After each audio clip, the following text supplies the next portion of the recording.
Buenas tardes. Buenas Buenas tardes. tardes. Buenas tardes. Eh, bien, vamos a continuar con la clase mientras proyecto la presentación. Vamos a actualizar. ¿Ha sido tan leal con nosotros? ¿Te lo vamos a actualizar? En realidad, Sí, tratemos de que tengamos el micrófono apagado cuando nos Eso, conectemos al pequeño. Zoom. Para evitar interrupciones. Vamos a continuar. En caso que no vean la presentación, pues me avisan. Ahorita lo voy a cambiar de tipo de presentación. Bien, ayer hablamos bastante sobre tipo de bomba y las partes básicas de construcción de una bomba. Vimos las dos bombas principales que vamos a utilizar de estudio, que era la bomba fotodinámicas, hablando de las bombas centrífugas, y hablamos de las bombas tipo turbina, que son de múltiples escalonamientos. Hoy vamos a continuar, que ayer nos quedamos, creo que fue en esta imagen. Sí. Hoy vamos a continuar con la parte de funcionamiento de las bombas, que es un poco de repaso de lo que hemos visto en mecánica de fluidos y turbomáquinas, hablando de instalación, construcción, algunos conceptos de un esquema de una red hidráulica. Pues ahí. ¡Cómprate otro, bro! Bueno, está bien. Me voy a hacer el rudo y obviamente lo llevaré a mi casa. Podemos apagar los micrófonos, por favor. Lo reconozca.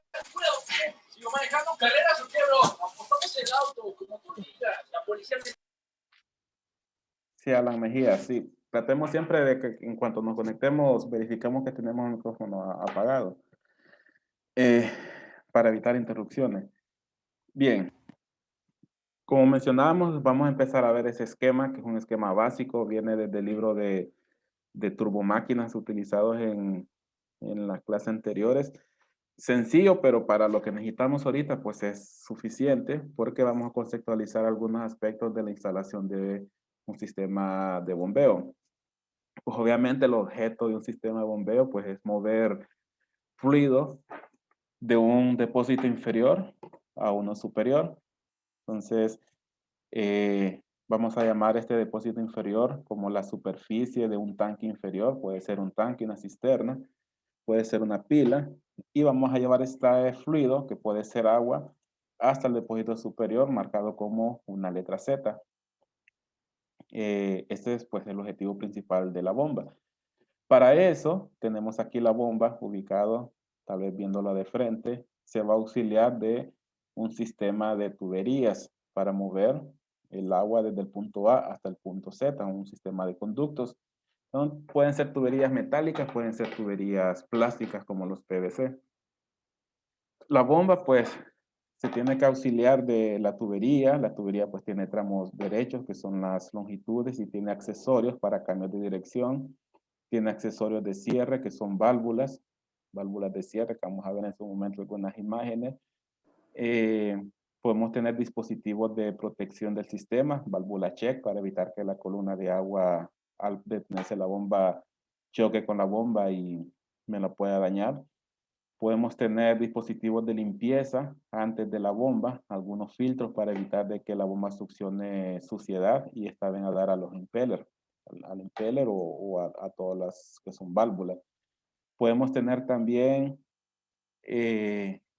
alivios, o mejor dicho, puntos para evacuar burbujas de agua, burbujas de aire, perdón, que podemos tener en el agua. Esto pues lo podemos hacer con ventilas o purgas, que también vamos a ver más adelante.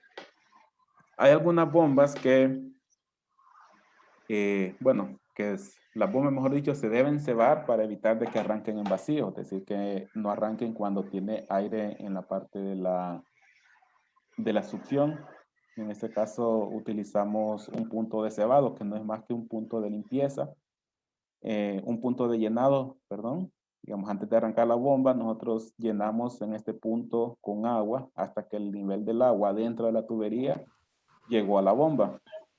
Dado que las bombas pues deben trabajar con fluidos con densidad alta, como líquidos. Si trabaja o si tiene aire en la entrada, pues es un fluido de baja densidad y en ese caso los equipos son ventiladores. Entonces la bomba lo que va a pasar es que va a arrancar Pero como no tiene resistencia, pues va a arrancar y se va a acelerar y eso pues crea problemas en la bomba. Puede quemarse, puede dañarse sus partes porque se va a acelerar, va a girar mucho más rápido. Entonces, estos son algunos aspectos de instalación de una bomba. Aquí hay alguna nomenclatura que nos va a servir para las ecuaciones, en la sección A y Z, que son las superficies, y la sección E y Z, que es la entrada y salida de la bomba, inmediatamente en la bomba.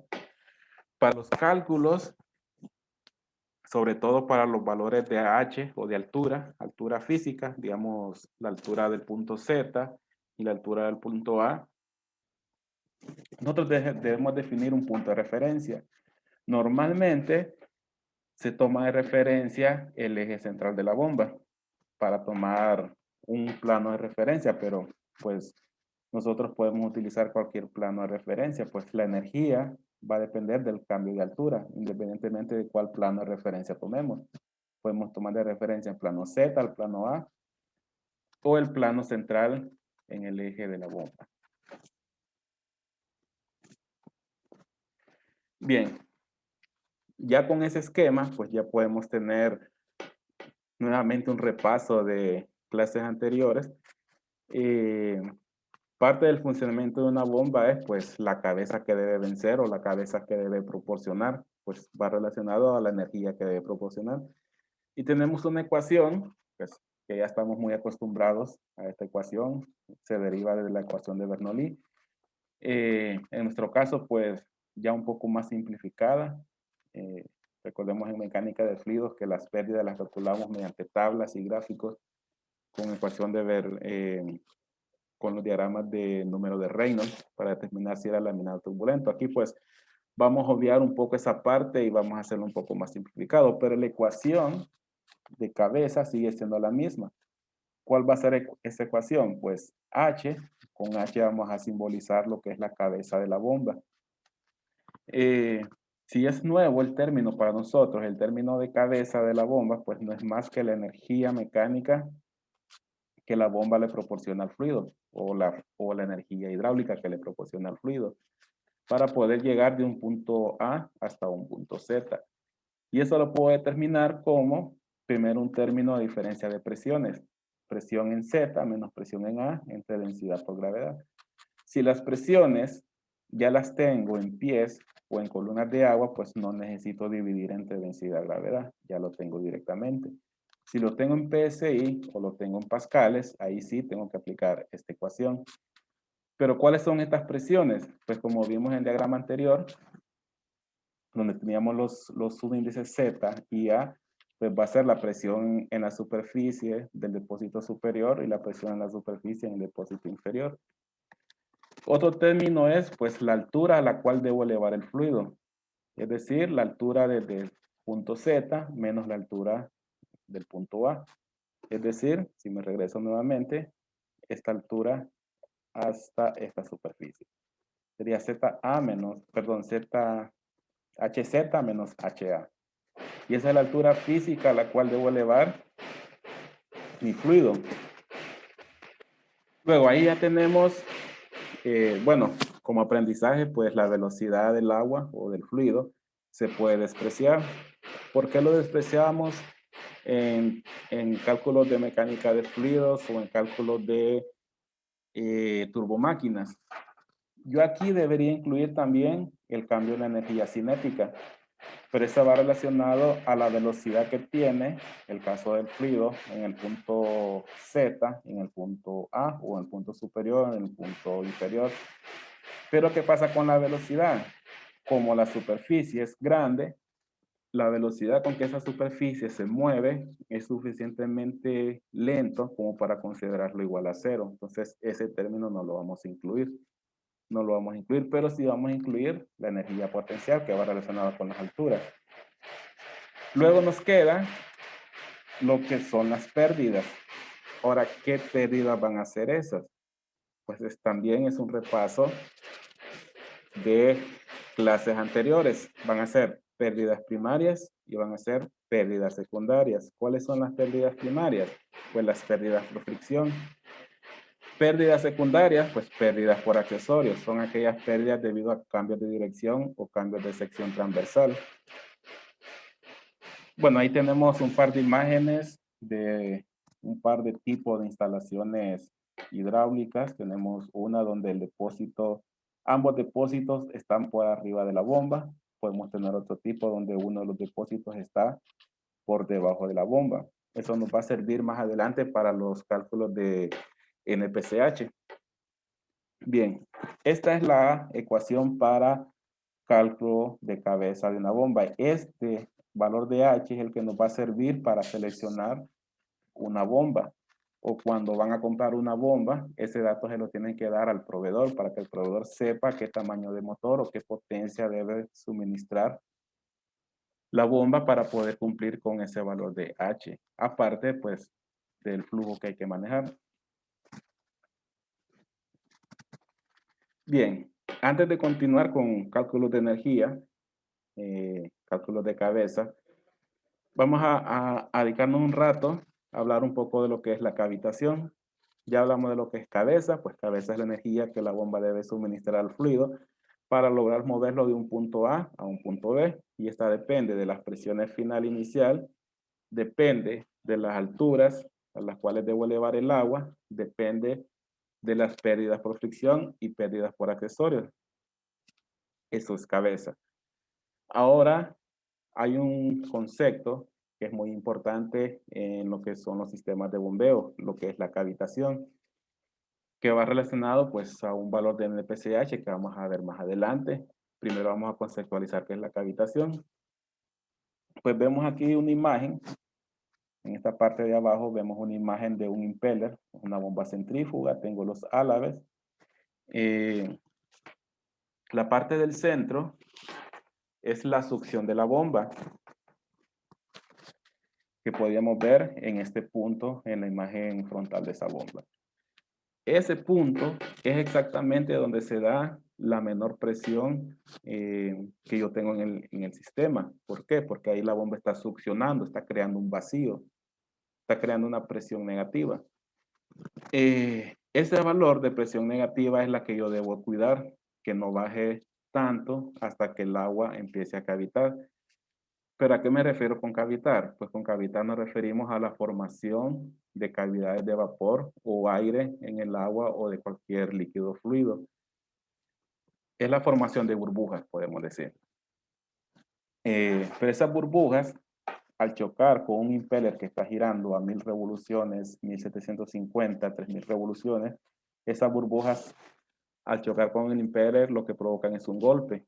Y ese golpe, al estar continuamente dándose, lo que provoca es que va deteriorando los álabes, los va creando poros hasta que se debilitan y esos pues hasta que se pueden fallar, pueden romperse. Entonces es de tener mucho cuidado con la cavitación, que es la formación de vapor o aire adentro de la tubería. Como ese aire no tiene hacia dónde salir, lo que crean son burbujas. Ahora bien, ¿cómo es que se forman cavidades de vapor o de aire adentro del fluido? Pues la forma para que esto se provoque es que ese fluido en ese punto empiece a hervir, o sea, empiece a cambiar de estado. Empiece a pasar de líquido a vapor. Ahora bien, ¿cómo es que puede hervir el agua en ese punto? Si yo estoy moviendo agua fría, o sea, agua a 20 grados, 15 grados, ¿cómo es que esa agua que está fría empieza a hervir en ese punto? Bien, para eso vamos a retornar a algo de termodinámica 1 y termodinámica 2. Cuando mencionamos que nosotros teníamos una presión de saturación y a esta le corresponde una temperatura de saturación. ¿Y qué era la temperatura de saturación? Pues la temperatura a la cual, si es agua, la temperatura a la cual el agua empieza a hervir o empieza a cambiar de estado. Entonces, cuando empieza a cambiar de estado, se da una temperatura de saturación, pero lo muy importante es la presión de saturación. Es decir que si yo alcanzo un nivel de presión de saturación en este punto, el agua va a empezar a hervir. Pero estamos acostumbrados O bueno, porque eso es lo que vivimos día a día, que el agua hierva a 100 grados. Pero si el agua va a 20 grados, ¿cómo es que empieza a hervir? Bien, para eso, recordemos que, si recordamos termodinámica, para que el agua o un fluido hierva a menor temperatura, ¿qué es lo que tengo que hacer? Bajar la presión. Si yo bajo la presión de saturación, bajo la temperatura de saturación. Entonces, ¿qué significa? Como aquí yo estoy creando un vacío, estoy creando una presión baja, pero esa presión es tan baja que va a llegar a la presión de saturación. Si llego a la presión de saturación, el agua que está acá adentro va a empezar a hervir espontáneamente. Ya empieza a darse la temperatura de saturación. Esa presión de saturación nosotros la vamos a conocer en términos de presión vapor. La presión vapor es la presión a la cual el líquido en la succión de la bomba empieza a evaporarse. Si se empieza a evaporar, produce vapor, produce burbujas de aire. Estas van a chocar al impeller y me provoca daños al sistema. Bien, eso pues, ¿a qué presión se da ese cambio de estado? Va a depender de las instalaciones, va a depender del fluido, va a depender de la temperatura del fluido, como lo vamos a ver más adelante. Antes de eso, vamos a ver aquí algunos ejemplos de lo que puede provocar esa cavitación. Todos estos poros que vemos en esos impellers es provocado por una cavitación continua que no se corrigió. No se corrigió hasta que esos poros fueron tan grandes que debilitaron el cuerpo del impeller. En este caso, pues se rompió el impeller de tanta cavitación que nunca se corrigió. Tenemos la parte de la tubería, también con poros de tanto choque de burbujas. Pues estas burbujas cuando pegan con el impeller se da como una explosión. Y una forma de escuchar la bomba es como un montón de arena adentro de la bomba, que realmente no es arena, sino que son esas burbujas chocando con el impeller. Estos son algunos ejemplos de la cavitación. Debemos evitarlo para no dañar nuestro sistema. Vamos a aprender aquí a diseñar un sistema para evitar esa cavitación. Parte de ese cálculo, pues es el NPCH, que es la cabeza neta de succión positiva. Dicho de otra forma, para comprenderlo mejor es, me da un valor de cuánta succión puedo tener en la bomba sin que el agua empiece a hervir. Entre más alto ese valor, perdón, quiere decir que yo puedo crear mayor succión o mayor vacío y no va a darse esa cavitación. ¿Cómo lo calculamos? Pues tenemos dos esquemas ahí. Tenemos dos tipos de instalación de una bomba con respecto al tanque de donde voy a succionar, o sea, donde voy a suministrar, o este es el depósito inferior. Tenemos uno en el lado izquierdo, donde la bomba está por arriba del tanque de succión. Y tenemos otra donde la bomba está por debajo del tanque de succión.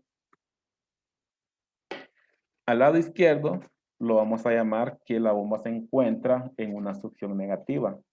Y el lado derecho lo vamos a llamar que se encuentra en una succión positiva. Esto no significa que esté succionando con presión realmente negativa, solamente quiere decir que está succionando desde abajo y este significa que está succionando desde arriba. Si vemos también, aquí hay una ecuación de NPCH.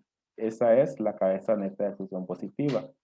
Este valor es el que a mí me da una idea de qué nivel de succión puedo obtener en la parte de la bomba sin que pueda cavitar.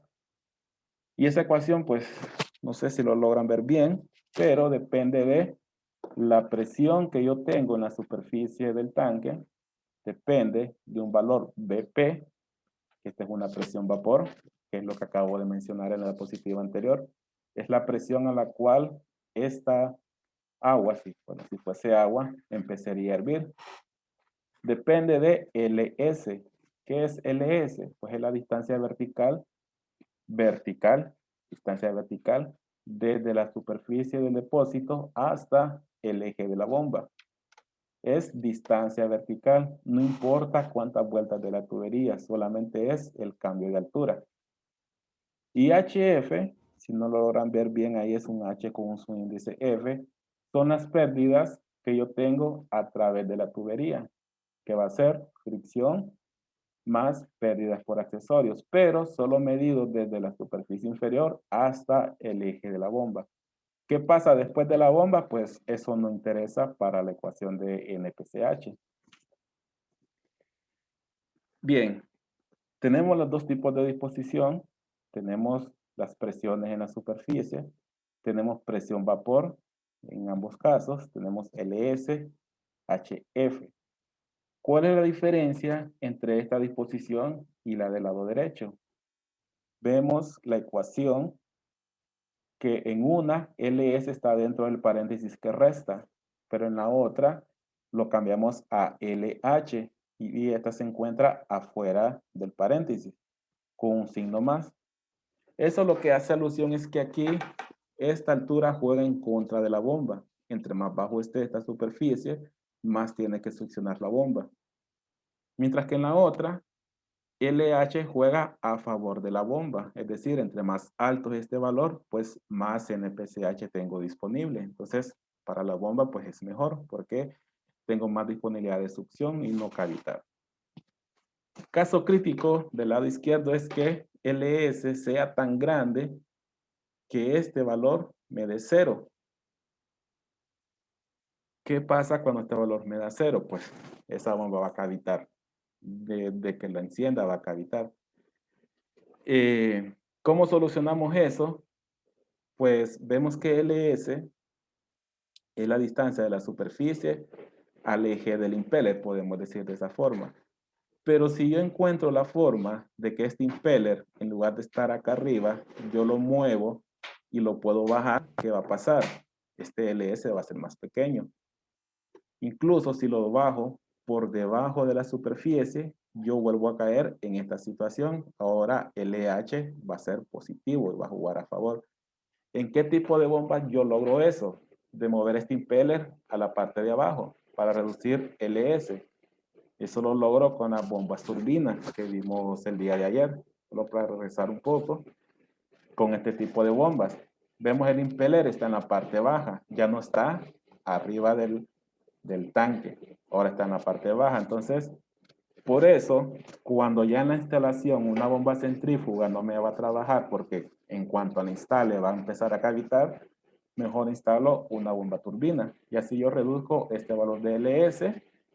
Si lo reduzco, este valor paréntesis es más pequeño y yo tengo más disponible NPCH.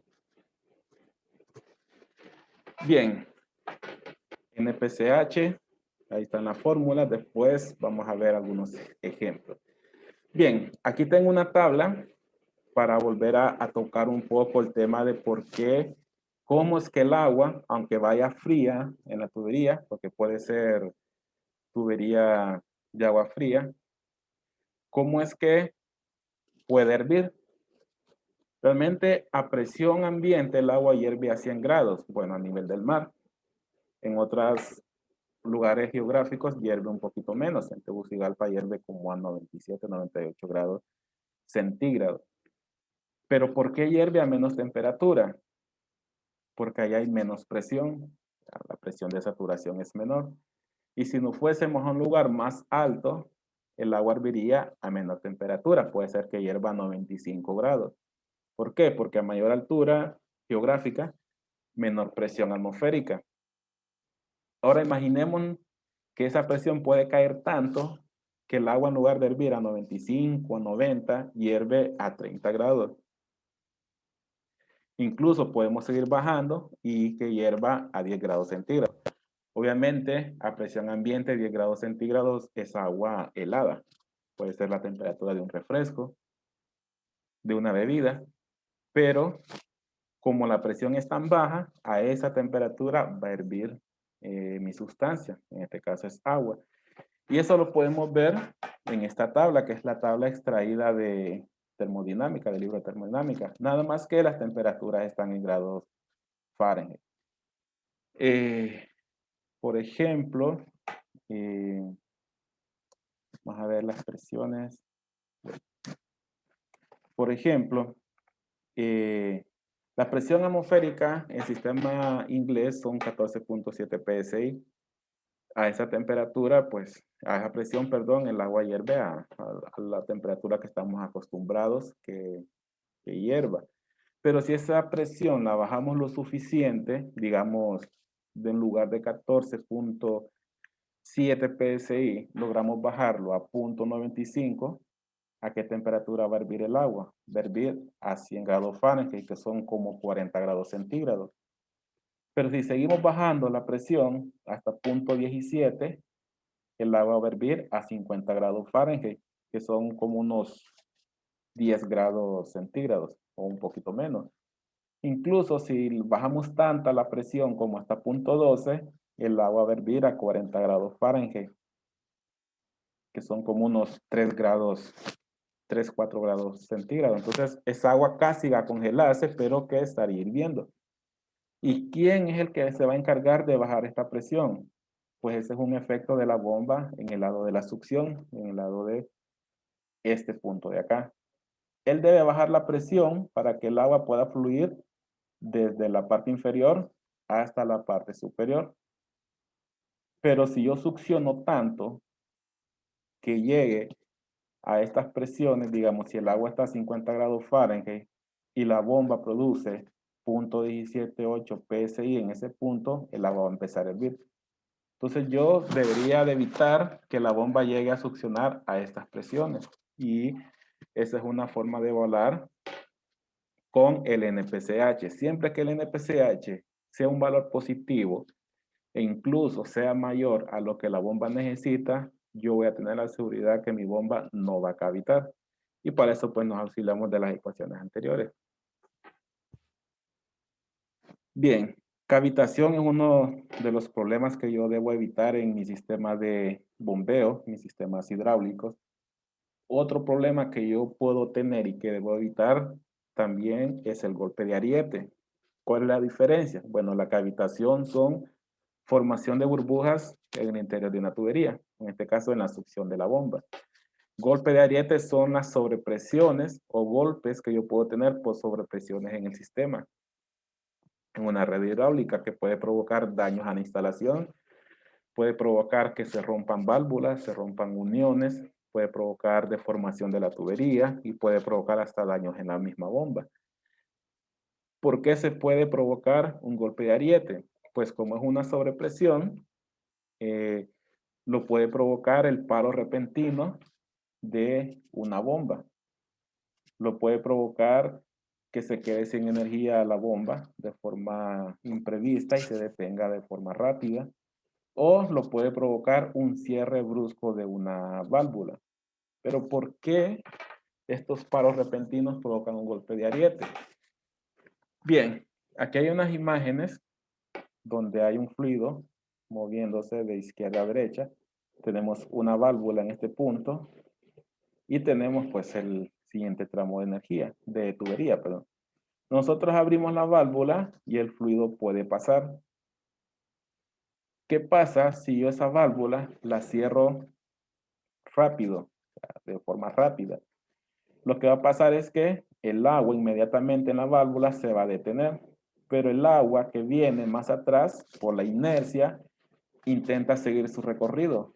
El problema es que al querer seguir su recorrido, lo que va a provocar es que va a crear una sobrepresión en la parte inmediata a la válvula. Entonces ahí es donde se da ese golpe en la válvula.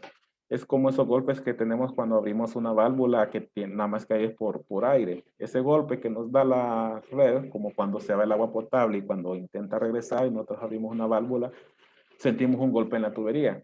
Pues algo similar es el golpe de ariete. Y como es un golpe tan fuerte que me puede romper las tuberías. ¿Hay formas de evitarlos? Bueno, una de ellas, pues, no cerrar ni abrir válvulas de forma imprevista.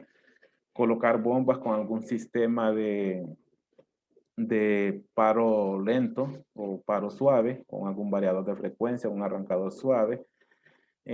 Poniendo válvulas antirretornos en la bomba para que el agua no se regrese y no me golpee todos los dispositivos que están en la parte inferior. Bien, entonces, esto es el golpe de ariete. También debo evitarlo porque me puede provocar roturas en las uniones. Si tengo soldaduras con ya tiempo, varios años, pues puede romperlas, porque quizás ha perdido ya sus propiedades. Puede romper filtros strainers, puede romper válvulas, puede hasta romper pernos, romper bridas y pues que la tubería bote todo el fluido. Entonces esos son algunos efectos del golpe de ariete. Bien, si tenemos un poco de tiempo todavía. Bueno, ya hablamos de las partes importantes a la hora de instalar una bomba, el depósito inferior, identificar cuál es el depósito superior, cuáles son los planos de referencia, la tubería, los recorridos de las tuberías, también la parte de problemas con la cavitación, qué es la cavitación, cómo se da, por qué se da, golpe de ariete, por qué se da el golpe de ariete. Una vez que ya vimos esa parte, ¿qué es lo que nos hace falta ahora? Pues calcular las pérdidas, aquel valor que vimos en la ecuación para cabeza, la que era HR. ¿Qué hace HR? Pues son las pérdidas a través de todo el sistema hidráulico, o sea, toda la tubería, desde el punto A hasta el punto Z. Y que pueden estar formadas por pérdidas primarias, pérdidas secundarias. Pues son conceptos iguales a los conceptos de mecánica de fluidos. Diferencia es que aquí las ecuaciones que vamos a usar son un poco más resumidas, más prácticas, mediante tablas. Aparte de estas dos pérdidas, también tenemos aquel tipo de pérdidas que quizás no podemos identificar como primaria o secundaria. Digamos, pérdidas por un intercambiador de calor. Internamente, un intercambiador de calor puede ser una combinación de pérdidas primarias y secundarias. Pero muchas veces los fabricantes ya han hecho sus pruebas y ya saben qué pérdida tiene. Entonces, solo tomamos esa pérdida y se la sumamos al HR de nuestra ecuación. Bien, retornando a pérdidas primarias, nosotros vamos a tener esta ecuación que tenemos aquí. Pérdida primaria, ¿de qué va a depender? Va a depender de un coeficiente de fricción, va a depender de una longitud y una división entre 100. Pérdidas secundarias por accesorios o válvulas, HS, bueno, representado como HS, va a depender de un coeficiente de resistencia y de la energía cinética, velocidad al cuadrado entre 2 G. Estas son las dos ecuaciones bases para calcular las pérdidas y con esto después completar mi ecuación y poder calcular lo que es la cabeza que debe vencer esa bomba. Bien, pérdidas primarias. Bueno, tenemos ahí nuevamente la ecuación que vamos a utilizar. HP igual a HF por longitud entre 100. Longitud pues va a depender de nuestra distribución. Va a depender la distancia que yo tengo de tubería. Va a depender de según cómo yo diseñé la ruta. HF, ¿de qué va a depender? Pues ya para HF debemos acudir a las tablas. Estas tablas yo se las envié, o mejor dicho, se las subí a la plataforma. Son las tablas que vamos a utilizar para cálculo de cabeza cuando veamos los ejemplos. Y ahí yo tengo una extracción de una parte de estas tablas. ¿Qué datos me da esa tabla? Pues está seccionado por diámetros de tubería. Por ejemplo, aquí yo extraje una tabla para la tubería de 2 pulgadas y extraje una tabla para la tubería de 2,5. Y cada una de ellas está dividido en varios rangos de flujo o de caudal, dado en galones por minuto. Por ejemplo, tengo 30 galones por minuto, 35 galones por minuto, 40 galones por minuto. ¿Qué más tengo yo en esta tabla? Pues tengo 3 valores. Tengo la velocidad. Esta más adelante nos va a servir para diseñar los diámetros que yo necesito de mi red hidráulica. Por ahorita, pues, asumamos que ya conocemos el diámetro. También obtenemos el valor velocidad al cuadrado entre 2 veces G y obtenemos el valor HF. Y este valor HF es el que yo utilizo en la ecuación. ¿Qué voy a necesitar para calcular este HF? Pues como lo mencionamos, necesitamos el diámetro y el flujo que está pasando a través de esa tubería. Por ejemplo, si yo tengo un diámetro de 2 y están pasando 40 galones por minuto, HF va a ser 3.10. Solo que este 3.10 es 3.10 cabezas de columna de agua por cada 100 pies de longitud. Entonces, por esa unidad, por cada 100 pies de longitud es que yo debo dividir entre 100 para encontrar el equivalente a la longitud que yo tengo realmente. Imaginemos que mi longitud de tubería son 20 pies. Entonces sería 3.10 por 20 pies entre 100. Y esa sería mi pérdida por fricción en esa sección de tubería. Digamos que me dicen que está produciendo demasiada pérdida, que mejor utilicemos el diámetro inmediato superior. Entonces nos iríamos a la siguiente, la de 2,5. Nuevamente, tubería 2,5.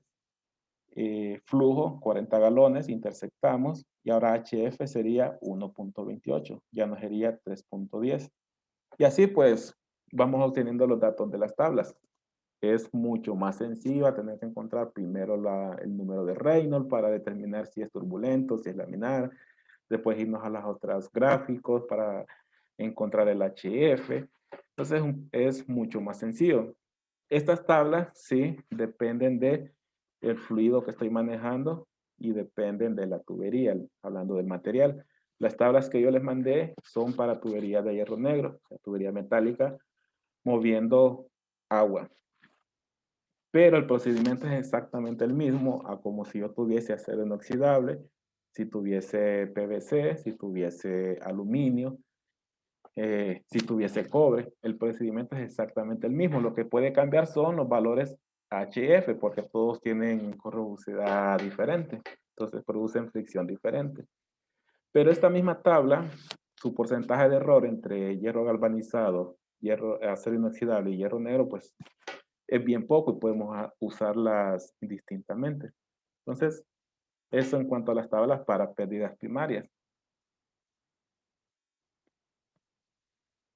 Bueno, el ejemplo, vamos a dejarlo para hoy es miércoles, para el lunes. Vamos a ver ahora pérdidas secundarias. ¿Cómo las voy a calcular? Bien, ya vimos la ecuación para pérdidas primarias, que es HF por una longitud entre 100. Y ya vimos que es súper sencillo encontrar esa pérdida. Luego vienen las pérdidas secundarias. Por ejemplo, ahí yo tengo un extracto de una pérdida para un codo. ¿De qué va a depender la pérdida de ese codo? Va a depender de un valor K, que es una resistencia, un coeficiente de resistencia, y el valor velocidad al cuadrado en 2 veces G. ¿Qué valor va a ser este velocidad al cuadrado en 2 veces G? Pues va a ser el valor que tiene la tubería en la cual está instalado este codo. Por ejemplo, el ejemplo anterior era una tubería de 2 pulgadas. ¿Cuánto era velocidad al cuadrado en 2 veces G?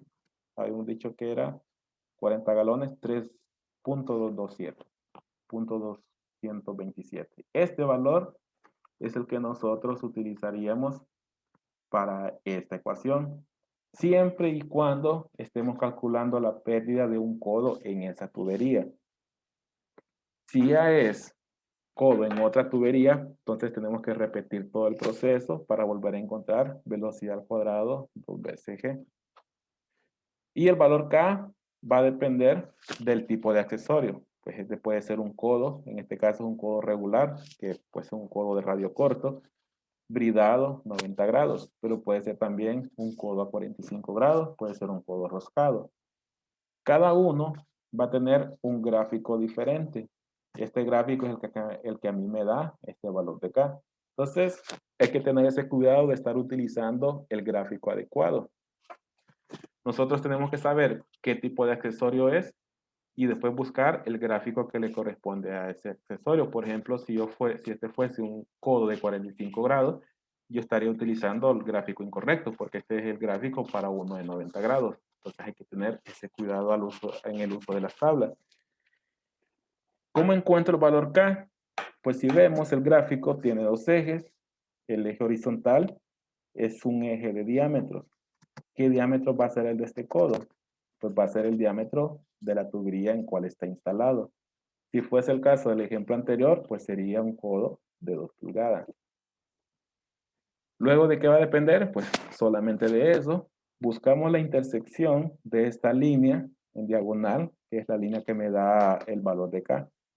Si lo intersectamos, estaríamos aproximadamente en punto 37, punto 38. Entonces, ese sería el valor a utilizar en esta ecuación, multiplicado por velocidad al cuadrado entre 2 veces G. Bien, eso es para un codo. Bueno, es un ejemplo que vamos a ver la otra semana. Pero vemos aquí, es el mismo gráfico que utilizamos hace un momento. Pero si en lugar de un codo fuese una válvula, vemos que el gráfico cambia. Entonces, por eso es que hay que estar revisando el gráfico que estamos utilizando. Una válvula check, bueno, en este caso ya no es una línea diagonal, sino que una línea curva. Entonces hay que estar revisando que estemos utilizando el gráfico correcto. Y bueno, vamos a dejar para el lunes hacer ejemplos de cálculos de pérdidas primarias, pérdidas secundarias, cálculo de NPCH, y a ver si hacemos algún cálculo de cabeza de una bomba entre lunes y martes. Y de ahí el miércoles pues continuar con más conceptos ya de la red del sistema de agua. Y al final vamos a hacer un proyecto, sino un ejercicio completo desde cero, donde ni siquiera conocemos los diámetros, sino que nosotros vamos a ser los encargados de decidir qué diámetro utilizar. Entonces eso lo vamos a hacer quizás en la última semana. Por hoy pues quedamos aquí. Hoy es miércoles y nos vemos el lunes.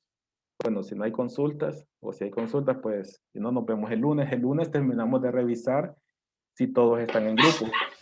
Si no, pues en esos días terminamos de armar los grupos. Para los que han quedado sin grupo, pues ahí los terminamos de cuadrar. Entonces, no sé si hay consultas, si no, nos vemos el lunes. No he subido todavía el video de ayer.